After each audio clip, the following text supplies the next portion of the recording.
పొదుగా లేస్తాం, ఇంత చాయ్ బొట్టు తాగుతాం, జరసేపు అయినాక నాష్టా చేస్తాం, పగటాలే ఇంత బువ్వ తింటాం, మాపటీలు ఏమన్నా స్నాక్స్ ఉంటే కానిచ్చేస్తాం, రాత్రిపూట మళ్ళీ ఇంత బువ్వ తింటాం.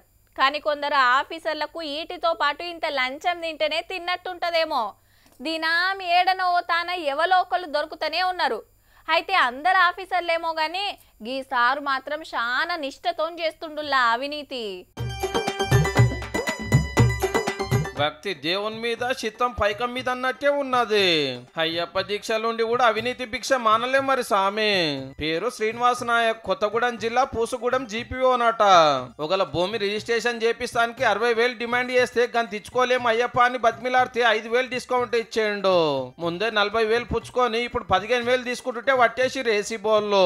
అతను పై అధికారుల పేర్లు చెప్పి ఇంత చేశాడు, ఎవరెవరి పాత్ర ఏముంటుందని వెరిఫై చేస్తాడు. మాలేసుకొని ఎవరి డ్యూటీలు చేస్తలేరా, గట్లనే నా డ్యూటీ నేను చేసిన, అందులో తప్పేముంది అనుకున్నాడేమో.